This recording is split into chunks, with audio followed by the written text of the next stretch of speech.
საქართველოს კონსტიტუციით გარანტირებულია პირის პირადი ცხოვრების ხელშეუხებლობის დაცვის უფლება. მიუხედავად ამისა, ჩვენს ქვეყანაში პირადი ცხოვრების ამსახველი ვიდეო, აუდიო და ფოტომასალის შანტაჟი და მისი გავრცელება ადაპტირებულია და საკმაოდ კარგადაც მუშაობს.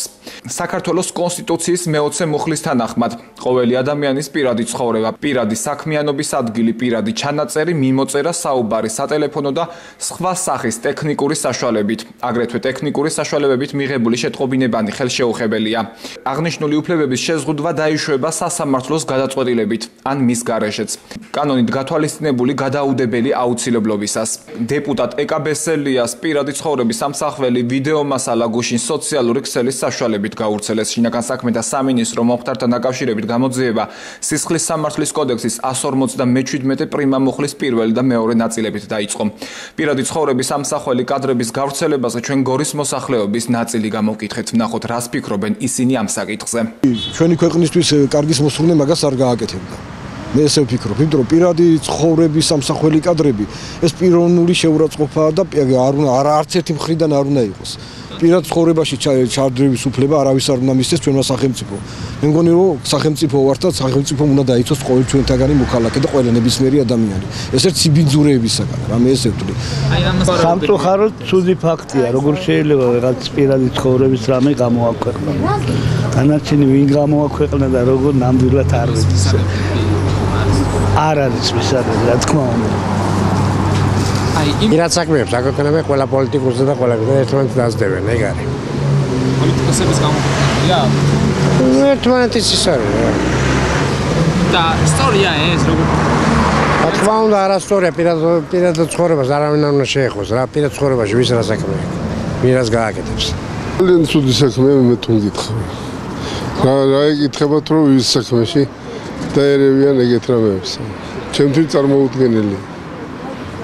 სამოქალაქო სექტორი, ეგრეთ წოდებული ფარული ჩანაწერების გავრცელებასთან დაკავშირებით დამნაშავე პირების მკაცრად დასჯას ითხოვს. არასამთავრობო ორგანიზაციების წარმომადგენლები ეკა ბესელიას მიზანმიმართულ დისკრედიტაციაზე საუბრობენ. უფლებადამცველების შინაგან საქმეთა სამინისტროსგან ადეკვატურ რეაგირებას ელოდებიან. საქართველოს სისხლის სამართლის კოდექსის მიხედვით აღნიშნული ქმედება წარმოადგენს დანაშაულს, შესაბამისად სახელმწიფო ორგანოებმა და უმეტესწილად შინაგან საქმეთა სამინისტრომ ყველაფერი უნდა გააკეთოს იმისათვის, რათა დადგინდეს ამ დანაშაულის მონაწილე და განმახორციელებელი და დასაჯონ ისინი საკადრისად, რათა მომავალში თავიდან იქნეს აკვეთილი ასეთი უმსგავსი მეთოდებით ბრძოლა ამა თუ იმ პირის მიმართ, მიუხედავად იმისა, პოლიტიკოსი იქნება ის თუ სხვა ნებისმიერი სამოქალაქო პირი. ცივილურ საზოგადოებაში მიუღებელია პირადი ცხოვრების შესახებ ინფორმაციების გავრცელება. თუ ეს პირადად თვითონ არ მოისურვა და კანონს რა ფორმით აქვს ის წარმოდგენილი. იმ პროცესებში, როცა ეკა ბესელიამ როგორც უმრავლესობის წარმომადგენელმა გააპროტესტა და თავისებურად გუნდიც კი ჩამოაყალიბა მურუსიძის სასამართლოში უვადო წარდგინების შესახებ, რატომღაც გამოჩნდა გარკვეული ფორმები მის წინააღმდეგ. სხვადასხვა მასალებმა მოიყარა თავი. თვითონ ეს კადრები არ მინახავს და არც ვიცი როდის გავრცელდა, მაგრამ თვითონ ეკა ბესელიას განცხადებით, რომ მისი პირადი ცხოვრების შესახებ მასალები გაავრცელდა, უდაოდ პირველ კლასელ ბავშვს ვკითხოთ, ან მე-5-10 კლასელ ბავშვს ისიც გეტყვის, რომ რაღაცა მოხდა მის ირგვლივ და იმიტომ დაიწყო ეს საუბარი.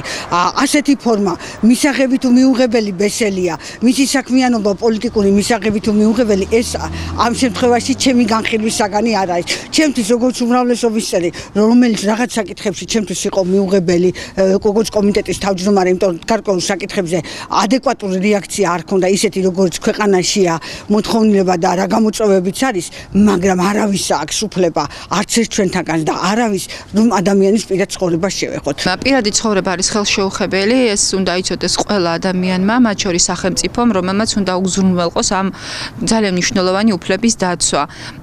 ჩვენ რა თქმა უნდა მოუწოდებთ სახელმწიფოს და შესაბამის სამართალდამცავ ორგანოებს დროულად მოახდინონ აღნიშნული ფაქტის გამოძიება, იმიტომ რომ ეს არ არის პირველი შემთხვევა და როგორც ჩანს არც უკანასკნელი არ არის და იმედი მაქვს რომ იქნება უკანასკნელი ნამდვილად, იმიტომ რომ ამ ფორმით ადამიანების იძულება ან ზეწოლა ადამიანებზე იმისათვის, რომ მათ განახორციელონ ვინმე სასარგებლოდ კონკრეტული ქმედებები, არის ყოველდღიურად მიუღებელი საზოგადოებისთვის.